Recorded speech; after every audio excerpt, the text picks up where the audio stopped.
Bonjour. Cette semaine, la semaine dernière, une locution de Jésus nous disait de ne pas réciter des prières, juste les paroles, hein, mais de les méditer. Qu'est-ce que ça veut dire, ça? Méditer, ça vient du latin, hein, milieu, médio, euh, et du verbe aller, être entre deux eaux, quoi. C'est ça, méditer. Mais comment on fait quand on prie? Alors, j'ai deux idées à vous partager pour vous aider dans ça, si ça vous aide, hein? Euh, la première, c'est pourquoi qu'on n'emprunterait pas les bonnes techniques de tous les sportifs? Ils appellent cette technique de la visualisation. Vous avez déjà entendu parler de ça? Le joueur de golf, le plongeur qui fait des plongeons aux Olympiques, qui, à l'avance, s'imagine dans son esprit tous les mouvements qu'il va faire avant de les faire. Il visualise dans sa tête. Mais lorsqu'on prie, on peut faire la même chose aussi concernant les paroles qu'on dit. On peut les visualiser. Et ça nous aide justement à méditer. Encore faut-il que nous ayons de l'information pour pouvoir visualiser. Si vous avez jamais lu un peu de, en dehors de la Bible même, un peu de faits qui se sont passés lorsque l'ange Gabriel est apparu à Marie, soit dans Maria Valtorta, dans Marie d'Agreda, peu importe. Si vous avez jamais obtenu de l'information, ça va être difficile pour vous de visualiser, hein? Et je vous suggère à ce moment-là d'aller sur Google, vous mettez Val d'Orta, Ange Gabriel ou Annonce à Marie, et vous allez aller dans le bon chapitre assez rapidement sur Val d'Orta ou Marie d'Agrédan. Et vous allez en apprendre passablement. Ainsi, juste à titre d'exemple, quand l'ange Gabriel est apparu à Marie, pensez-vous que elle a dit tout bêtement, comme nous autres on dit, je vous salue Marie, je vous salue Marie, pleine de grâce, le Seigneur est avec vous. Ben non, hein? Ben non. Il apparaissait. Et puis la pauvre Sainte Vierge, elle n'était pas innocente, elle savait que souvent, Satan se déguise en lumière. Quelle sorte d'ange que c'est, là? Il vient-tu d'en haut ou il vient d'en bas? Alors, elle était assise, le dos contre le mur, avec une petite table, elle venait de finir de la couture. Alors, quand elle a vu ça, oups, elle s'est levée. Elle a pris son dos, elle l'a éraflé contre le mur. Elle s'est mis les mains dans ses grandes manches. Elle avait une tunique. Puis elle s'est refermée un peu comme sur elle-même quand elle a vu apparaître l'ange. Parce qu'elle ne savait pas. Et là, vous allez comprendre quelque chose. C'est comment ça se fait que, d'abord, pour l'apprivoiser, lui, il a dit je vous salue, Marie. Il n'a pas dit je vous salue, Marie. Hein? Pour l'acclimater, mais même à ça, elle a été craintive. OK? Et là, lui, il est en pleine admiration parce qu'il sait que c'est sa future reine du ciel, Marie, là, qui est devant lui, là, Gabriel. Alors, il lui dit, tu es pleine de grâce. OK? Il est en admiration, en vénération. OK? Mais Marie, elle est toujours sur sa crainte. Et là, il lui dit, le Seigneur est avec toi. Oh! Satan, habituellement déguisé en lumière, ne parle pas du Seigneur. Non, pas trop. Ça l'a rassuré, et la façon dont lui l'a dit d'ailleurs, ça l'a rassuré. Pourquoi ça serait-il répété? T'es pleine de grâce? Ça voulait dire, t'es pleine de la vie de Dieu en toi? Puis tout de suite après, il aurait dit, oh, le Seigneur est avec toi. Pourquoi qu'un ange se répéterait, dirait la même idée deux fois? Non, la deuxième fois, c'était pour la réconforter. Voyez-vous? Mais ça, c'est de l'information que vous n'aviez pas. Alors, maintenant, vous allez pouvoir vous imaginer Marie dans sa petite pièce, hein? Assise à sa table de couture. Hein? Et puis là, l'ange apparaît. La lumière est plus forte que le soleil qui est dans la porte même. OK? Puis là, avec une voix la plus douce possible, il la salue, même à ça. OK? Alors, vous allez pouvoir vous imaginer la scène maintenant. Alors, quand vous allez le dire, je vous salue Marie, comprenez-vous? Ça va vous aider, ça. Vous allez pouvoir visualiser et vous aider. De la même manière, quand on sait que Marie est allée visiter Élisabeth, 7 ou 8 jours plus tard, elle avait été fécondée par le Saint-Esprit. Paraît pas trop une femme enceinte de 8 jours, hein? Pourtant, Élisabeth va le deviner qu'elle est enceinte. C'est l'Esprit Saint qui lui a dit. Comprenez-vous? Alors, Élisabeth avait entre 50 et 60 ans. On l'appelait la stérile. Elle n'avait jamais eu d'enfant. Elle était enceinte de 6 mois. Ça, l'Évangile nous le dit. OK?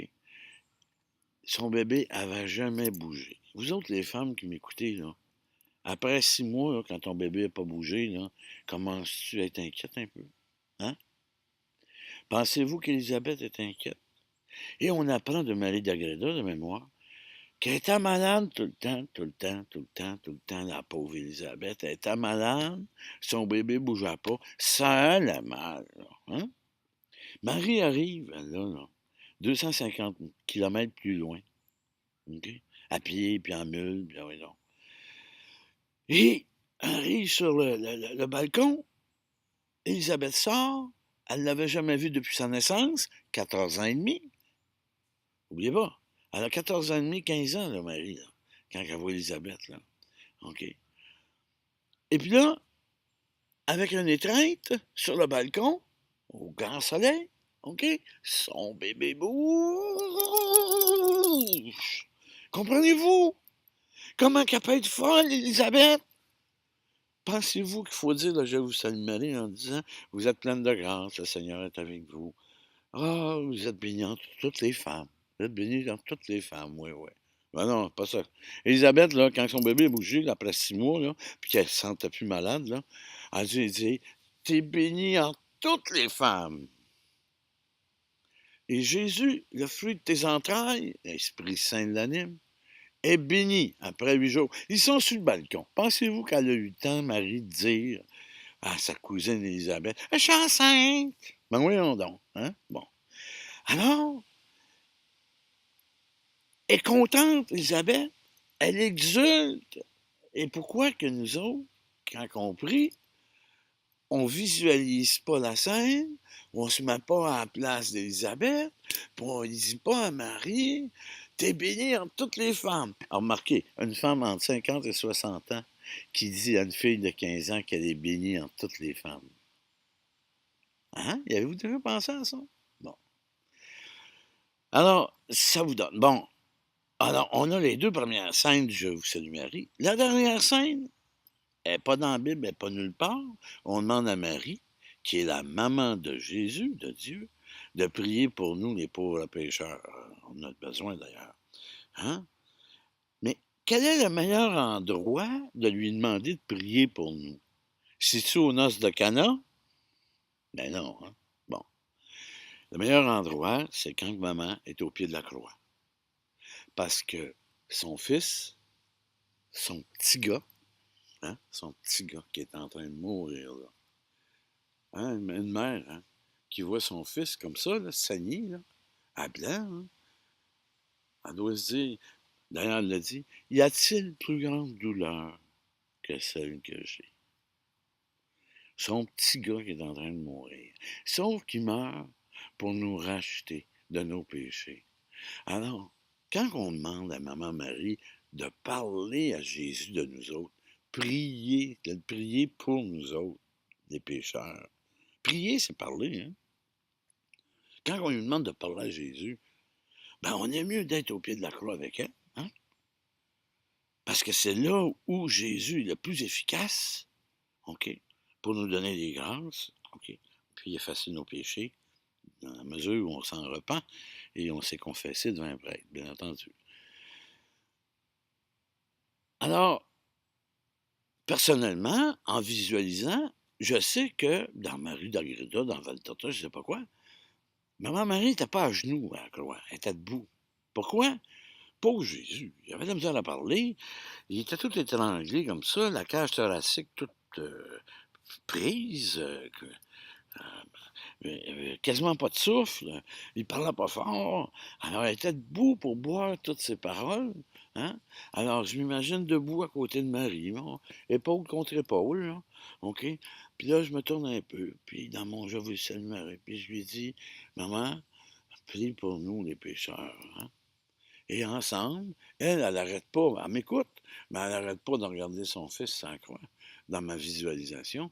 Mais moi aussi, après y avoir parlé, je me retourne et je m'imagine Jésus sur la croix. Alors ça termine, je vous salue Marie. Et ça termine le premier point que je voulais vous donner comme idée, cette suggestion de faire de la visualisation pour vous aider. Deuxième point, on va suivre un cours de diction ensemble.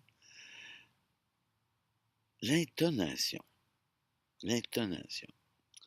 Avez-vous déjà vu ça, un époux, une épouse, peu importe, hein, un conjoint, OK? T'es en train de commencer à manger un bon repas, un beefsteak, hein, et le conjoint, il pique un côté du beefsteak, il le soulève un petit peu, puis il demande à l'autre, où est-ce que t'as pris ça?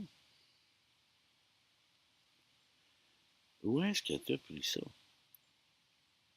Est-ce que c'est réprobateur, parce qu'il n'est pas bon?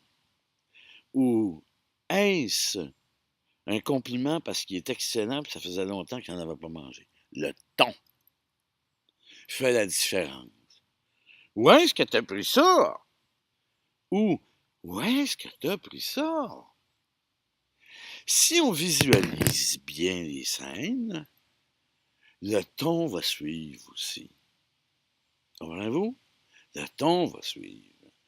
L'ange Gabriel, au début, il est très, très, très doux, parce qu'il vient d'entrer dans sa pièce.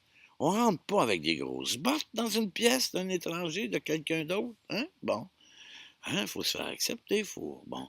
Alors, il est très, très doux pour apprivoiser Marie, hein? Tant qu'à Élisabeth, quand son bébé bouge pour la première fois en 6 mois, wow! Alors, modulez vos prières en fonction de ce que vous visualisez et donnez-lui le ton. Ne soyez pas monocorde. C'était les 2 points que je voulais vous parler, de visualiser pour mieux méditer et aussi de donner l'intonation qu'il faut dans vos prières pour les rendre plus vivantes. Tant mieux si ça vous aide. Libre à vous maintenant. J'ai livré la marchandise. Portez-vous bien et que Dieu vous bénisse tous.